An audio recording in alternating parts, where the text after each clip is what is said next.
हिमालय की, अब देखते हैं हम लोग हिमालय की टॉप सबसे 5 ऊंची चोटियां।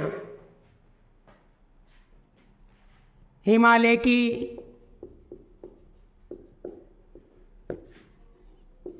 5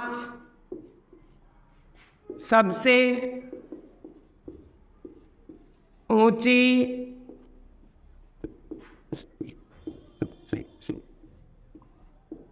चोटियां, और 5 ऊंची चोटियों के अंतर्गत आप लोग इनको क्रम से याद रखना। एग्जामिनर इसी प्रकार के क्वेश्चन अब पूछने लगे हैं। अब 5 सबसे ऊंची चोटियां, हिमालय की 5 सबसे ऊंची चोटियां, जिसमें हम लोग सबसे पहले हिमालय की ऊंची चोटियों में भारत की ही बात करेंगे। मात्र भारत में हिमालय की, भारत में हिमालय की 5 ऊंची चोटियां। सबसे ऊंची चोटी है K2, जैसे गॉडविन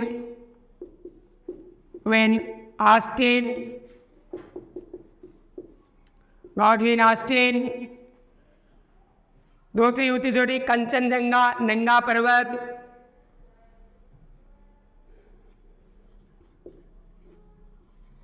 जंगा नंगा पर्वत,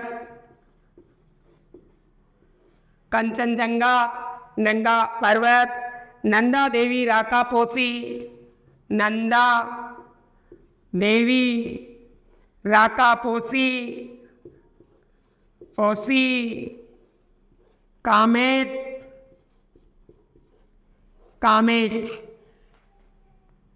K2 Godwin Austen 8,611 metre, 8,800, 8,586 metre, 8,586 metre. Kanchenjunga Nanga Parbat वही 8,126, नंदा देवी 78,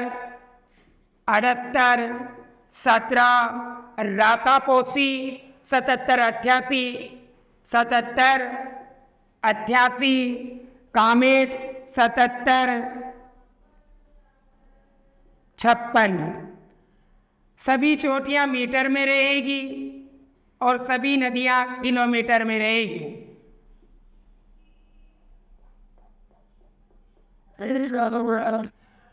ये 5 ऊंची चोटियां हैं। विश्व की सबसे ऊंची चोटी हम लोगों ने देखी थी। विश्व की सबसे ऊंची चोटी जो नेपाल हिमालय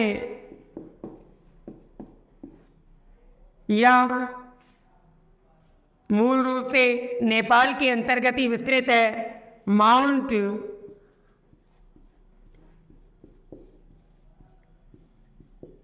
एवरेस्ट। कहते हैं कि माउंट एवरेस्ट की खोज एवरेस्ट महोदय के द्वारा की गई थी। इसी कारण माउंट एवरेस्ट की जो ऊंची चोटी है, इसका नामकरण उन्हीं एवरेस्ट महोदय के नाम पर किया गया है। तो ये हिमालय की 5 ऊंची चोटियां हैं। सबसे ऊंची चोटी हिमालय की K2 कंचनजंगा नंगा पर्वत, नंदा देवी राकापोसी, कामेट, गॉडविन ऑस्टिन 8,611, कंचनजंगा 8,586, नंगा पर्वत 81, 26, नंदा देवी 78, 17, राकापोसी 77, 88, कामेट 77, 56। ये प्रमुख ऊंची चोटियां हैं भारत की। अर्थात यदि हम लोग नोट लगा के लिखे कि अविवादित भारत की सबसे ऊंची चोटी यदि कोई है तो वो है कंचनजंगा। अविवादित भारत की, अविवादित भारत की सबसे ऊंची चोटी यदि कोई है तो कंचनजंगा, क्योंकि K2 तो काराकोरम श्रेणी के अंतर्गत है और भारत का वह क्षेत्र जहां पर 26 जुलाई 1999 को कारगिल के युद्ध के समय ये पीओके वाले क्षेत्र अर्थात पाक अधिकृत कश्मीर में ये चली गई थी। तो विवादित है कैटू गॉडविन ऑस्टिन वही 26 जुलाई 1999 को कारगिल का युद्ध 26 जुलाई को आप लोगों को पता है कारगिल दिवस के रूप में मनाया जाता है। यहाँ तक आप लोग नोट डाउन कीजिए। यहाँ तक यदि देखा जाए तो हम लोगों ने हिमालय पर्वतीय प्रदेश, हम लोग भारत के भौतिक प्रदेश पढ़ रहे थे। भारत के भौतिक प्रदेशों को 6 भागों में बांटा गया था और उन भौतिक प्रदेशों के अंतर्गत हम लोगों ने हिमालय का वर्गीकरण देखा है। हिमालय सबसे पहले पढ़ा गया हम लोगों के द्वारा भौतिक प्रदेश है। हिमालय का अलग अलग आधारों से हम लोगों ने अलग अलग वर्गीकरण किया। सबसे पहले हिमालय का जो वर्गीकरण किया भौतिक आधार पर 3 भागों में, प्रादेशिक आधार पर, नदियों के आधार पर 4 भागों में बांटा गया है। प्रादेशिक आधार पर हम लोगों ने कश्मीर हिमालय, कश्मीर हिमालय के बाद कुमायूं हिमालय, कुमायूं के बाद नेपाल हिमालय, नेपाल के बाद में असम हिमालय। फिर हमने भौतिक आधार पर जो विभाजन किया ट्रांस हिमालय, मुख्य हिमालय और पूर्वांचल हिमालय। अब हिमालय के दर्रों की बातें हम लोग करेंगे। आप लोग यहाँ तक नोट डाउन कीजिए, स्क्रीनशॉट लीजिए। अब हम लोग हिमालय की श्रेणियों के बीच जो प्रमुख भ्रंश स्थित है उन भ्रंश के बारे में देखेंगे। एक क्वेश्चन यहाँ से भी आता है कि यदि हिमालय पर्वतीय प्रदेश को हम लोग ये छोटा सा एक मानचित्र या चित्र रेखा चित्र बनाने का प्रयास किया है, उम्मीद है आप लोगों को अच्छे से समझ में आएगा। हम हिमालय को यदि ऐसे बनाते हैं यूँ करके यूँ और यहाँ समझाते और इन भ्रंशों को ऐसे बताते हैं ऊर्ध्वाधर श्रेणी के अंतर्गत, तो शायद उस हद तक हम समझ में आए, लेकिन उम्मीद है यहाँ अच्छा समझ में आएगा कि हिमालय के अंतर्गत सबसे ऊपर ऊपरी प्रदेश में यहाँ जिसका विस्तार पाया जाता है वो बंधु तिब्बत का पठार है। तिब्बत का पठार, वही तिब्बत का पठार जिसमें चीन बसा हुआ है, तिब्बत का पठार। अब तिब्बत के पठार के अंतर्गत हिमालय की सबसे ऊंची यदि कोई श्रेणी मानी जा सकती है तो बताया आप लोगों को जब पढ़ाया था ट्रांस हिमालय। ट्रांस हिमालय के नीचे बृहद हिमालय, बृहद हिमालय, मध्य हिमालय, शिवालिक हिमालय और शिवालिक हिमालय से नीचे जो हम लोगों का अगला भौतिक प्रदेश होगा वो प्रारंभ हो जाएगा विशाल मैदान। यहाँ तिब्बत के पठार के अंतर्गत इसके नीचे चलेंगे तो ट्रांस हिमालय, और ट्रांस हिमालय और बृहद हिमालय के बीच में जो ये भ्रंश पाया जाता है, भ्रंश जो पाया जाता है उसे ITCZ Sindhu Tsangpo structure zone के नाम से जाना जा सकता है। अर्थात इस भ्रंश को सिंधु सांगपो स्ट्रक्चर जोन या ITCZ। आगे चलेंगे बृहद हिमालय और फिर मध्य हिमालय। तो बृहद हिमालय और मध्य हिमालय के बीच वाला जो प्रदेश है इसे MCT या मैन सेंट्रल ट्रस्ट मुख्य केंद्रीय भ्रंश, मध्य हिमालय या शिवालिक हिमालय के बीच वाला जो प्रदेश है इसे MBT अर्थात मैन बाउंड्री थ्रस्ट मुख्य सीमांत भ्रंश के नाम से इसे जाना जा सकता है। आगे देखते हैं शिवालिक हिमालय। शिवालिक हिमालय हिमालय का सबसे बाईं हिस्सा था, हम लोगों ने देखा हिमालय का सबसे दक्षिणी हिस्सा माना जा सकता है, हिमालय की अंतिम श्रेणी मानी जा सकती है। तो शिवालिक और विशाल मैदान के बीच में जो भ्रंश पाया जाता है उसे MFT मुख्य अग्र भ्रंश या हिमालयन फ्रंट फॉल्ट के नाम से जाना जा सकता है। यहाँ से हम लोगों का विशाल मैदान प्रारंभ हो जाता है। यहाँ देखा था हम लोगों ने, देखो ट्रांस हिमालय, ट्रांस हिमालय के बाद में हम लोग देखते हैं बृहद हिमालय, बृहद के बाद में हम देखते हैं मध्य हिमालय, मध्य हिमालय के बाद में हम लोग देखते हैं शिवालिक हिमालय। तो इन बीच वाले क्षेत्रों के अंतर्गत ITCZ, MCT, MBT और MFT, ITCZ, MCT, MBT, MFT ये जो भ्रंश है, ये भ्रंश वाले जो क्षेत्र है आप लोगों को हो सकता है कम याददाश्त में रहते हैं, लेकिन यहाँ से आप लोग इसे अच्छे से समझ सकते हो। हिमालय की श्रेणियों के बीच में जो प्रमुख भ्रंश पाए जाते हैं, हमने मात्र 4 ही भ्रंशों की बात की है। ये बड़े बड़े भ्रंश है। पहला है सिंधु सांगपो सच्चर जोन, दूसरा है मुख्य केंद्रीय भ्रंश, तीसरा है मुख्य सीमांत भ्रंश और चौथा है मुख्य अग्र भ्रंश। अगला देखेंगे, इसी मुख्य अग्र भ्रंश को हिमालयन फ्रंट फॉल्ट के नाम से जाना जाता है। ITCZ, MCT, MBT, MFT अर्थात ये हिमालय के बीच के प्रमुख भ्रंश माने जाते हैं। स्क्रीनशॉट लीजिए, आगे चलेंगे। अब हम हिमालय के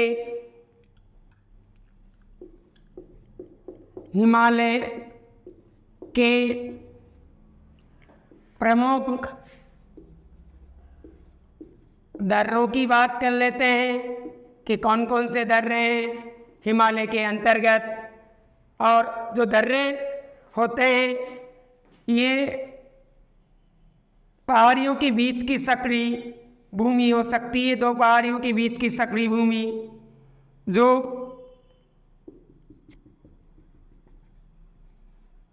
एक स्थान को या फिर क्षेत्र को दूसरे क्षेत्र से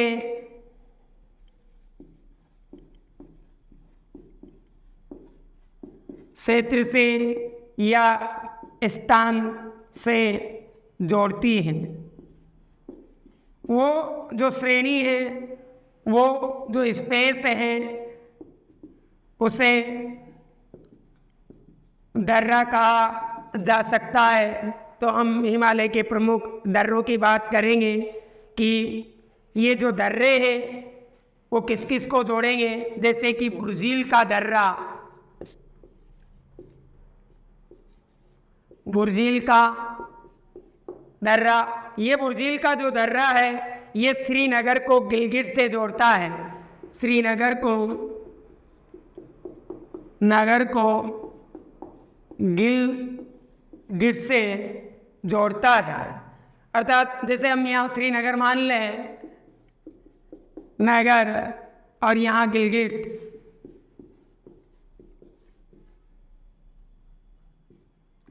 अर्थात 2 स्थानों को जोड़ने वाला जो माध्यम हो सकता है, रास्ता भी हो सकता है, वो दर्रा माना जा सकता है। बुर्जील का दर्रा श्रीनगर से गिलगित को जोड़ता है। आगे देखते हैं, जोजिल का दर्रा श्रीनगर और लेह के बीच में मार्ग प्रदान करता है। जोजिल झील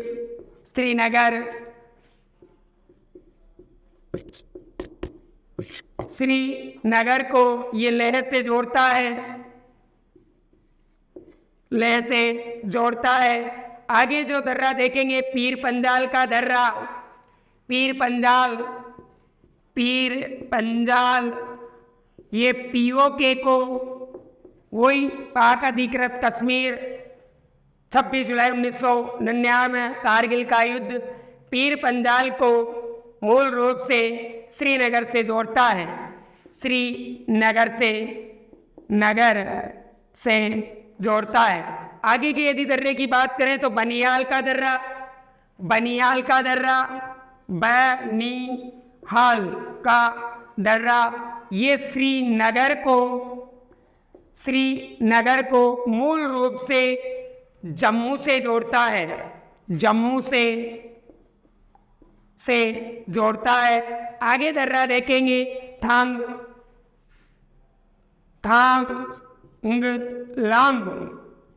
थांगलांग का दर्रा। और ये जो थांगलांग का दर्रा है ये हिमाचल प्रदेश को लेह से जोड़ता है। HP प्रदेश को लेह से जोड़ता है। HP नहीं समझ में आएगा तो हिमाचल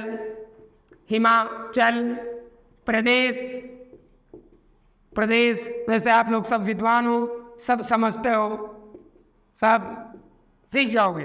थांगलांग का दर्रा, थांगलांग के दर्रे से यदि हम लोग आगे चलेंगे तो कुछ और भी दर्रे पाए जाते हैं। जैसे बारालाचा का दर्रा, ये हिमाचल प्रदेश को लाहौल स्पीति से जोड़ेगा। बारालाचा का जो दर्रा है वो हिमाचल प्रदेश को लाहौल स्पीति से जोड़ता है। बारालाचा का दर्रा हिमाचल प्रदेश को, वही एचपी हिमाचल प्रदेश को लाहौल स्पीति से जोड़ता है। रोहतांग का दर्रा कुल्लू को लाहौल से जोड़ता है। हम लोग रोहतांग का दर्रा, रोहतांग का जो दर्रा है वो मूल रूप से कुल्लू को लाहौल से लाहौल से जोड़ता है। आगे के दर्रे की यदि बात करेंगे हम लोग तो सीप किला का दर्रा, ये सीप किला का दर्रा मुख्य तौर पर हिमाचल प्रदेश को, एचपी को, हिमाचल प्रदेश को तिब्बत से जोड़ता है। ये प्रमुख दर्रे बुर्जीले श्रीनगर गिलगित को जोड़ता है, जोजिला श्रीनगर लेह को जोड़ता है, पीर पंजाल पीओके को श्रीनगर से, बनिहाल का श्रीनगर से जम्मू कश्मीर को, कांगलांग का हिमाचल प्रदेश से लेह को, बारालाचा लाहौल स्पीति को हिमाचल प्रदेश से, रोहतांग को कुल्लू मनाली वाले क्षेत्र को लाहौल से, और सीप किला का इस हिमाचल प्रदेश से तिब्बत को जोड़ता है। थांगला का दर्रा उत्तराखंड से तिब्बत को, थांगला अबे थांगला का जो दर्रा है ये मुख्य तौर पर यदि हम लोग देखें तो थांगला का दर्रा मूल रूप से उत्तराखंड को तिब्बत से जोड़ता है, उत्तराखंड को तिब्बत से जोड़ता है। उत्तराखंड से थांगला का दर्रा उत्तराखंड का तिब्बत से जोड़ता है। माना नीति का दर्रा, माना और नीति दो दर्रे, तो माना नीति का दर्रा वही उत्तराखंड को मूल रूप से ये जो दर्रा है वो तिब्बत से जोड़ता है, वापस तिब्बत से जोड़ता है। माना नीति का दर्रा उत्तराखंड को तिब्बत से जोड़ता है। लिपू लेक का दर्रा भारत, नेपाल और चीन के बीच में, लिपू लेक का दर्रा भारत, चीन और नेपाल की सीमा पर स्थित है।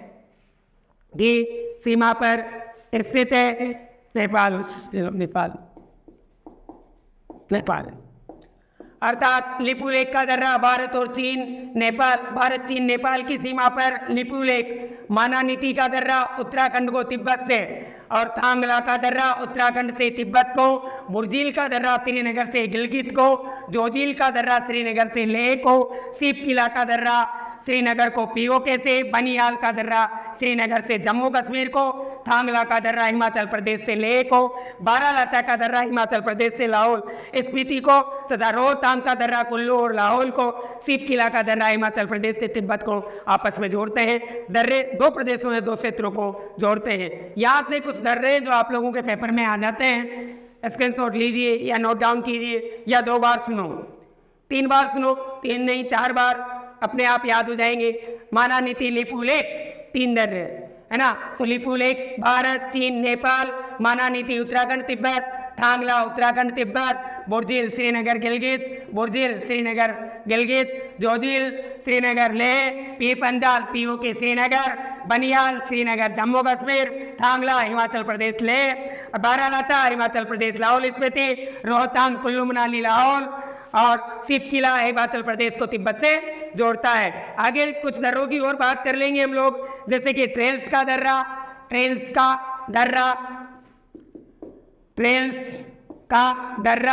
ये जो ट्रेल्स का दर्रा है बंदो, ये मूल रूप से नंदा कोट से जोड़ता है, नंदा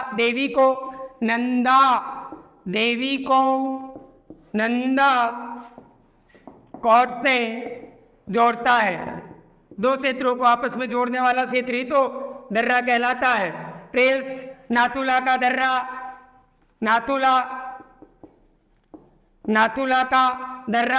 नाथुले के दर्रे को पूछा जाता है और सबसे ज्यादा सिक्किम में, तो सिक्किम को तिब्बत से जोड़ता है, सिक्किम को तिब्बत से जोड़ता है। नाथुला का दर्रा सिक्किम से तिब्बत को जोड़ता है। ये प्रमुख दर्रे हैं जो हिमालय पर्वतीय प्रदेश के अंतर्गत पाए जाते हैं। कहते हैं कि नाथुला के दर्रे से ही प्राचीन रेशम मार्ग गुजरता था। कौन सा रेशम मार्ग गुजरता था? प्राचीन रेशम मार्ग गुजरता था। और नाथुला के दर्रे से ही मानसरोवर और कैलाश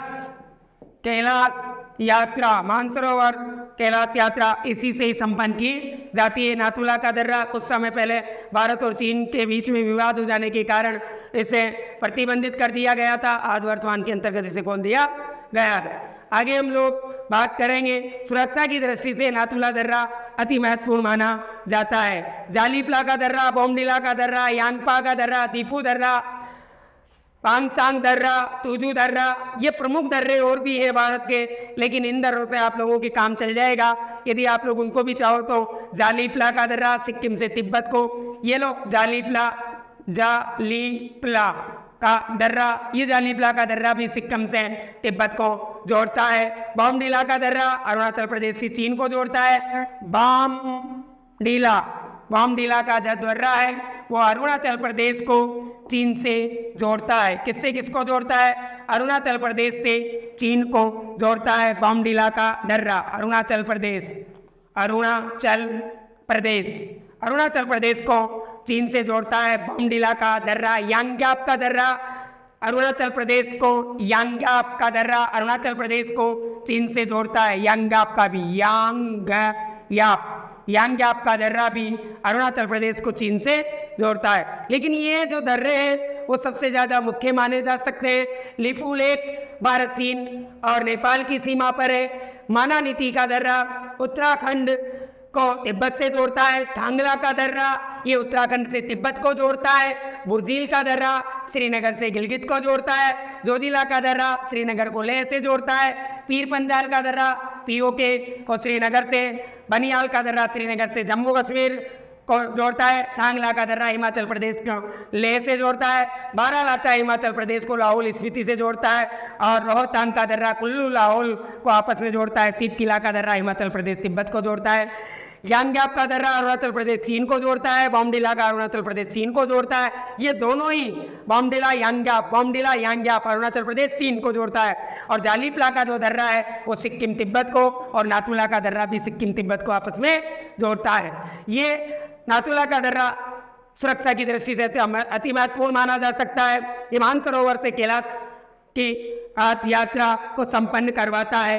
ये कहते हैं कि ट्रेन्स का जो दर्रा है और नंदा देवी को नंदाकोर से जोड़ता है। स्क्रीनशॉट लीजिए। यहाँ से हम लोग आगे चलेंगे।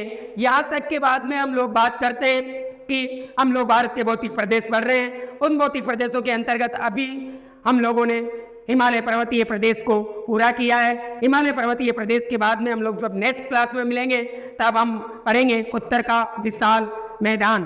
वो विशाल मैदान जो विश्व का सबसे ज़्यादा घना बसा प्रदेश माना जाता है, वो मैदान जहाँ जल और मिट्टी का विस्तार पाया जाता है, वह मैदान जहाँ में सबसे ज़्यादा जैव विविधता देखी जा सकती है, वह मैदान जहाँ सबसे ज़्यादा कृषि भूमि के अंतर्गत कृषि कार्य किए जाते हैं, जो मूल रूप से वह मैदान जो 7 लाख वर्ग किमी भूमि पे फैला हुआ है, वह मैदान जो 33 सागर का अवशेष माना जाता है, वह मैदान जो गंगा ब्रह्मपुत्र की सहायक क्रियाओं का परिणाम माना जा सकता है, उसके बारे में हम लोग बात करेंगे। नमस्कार।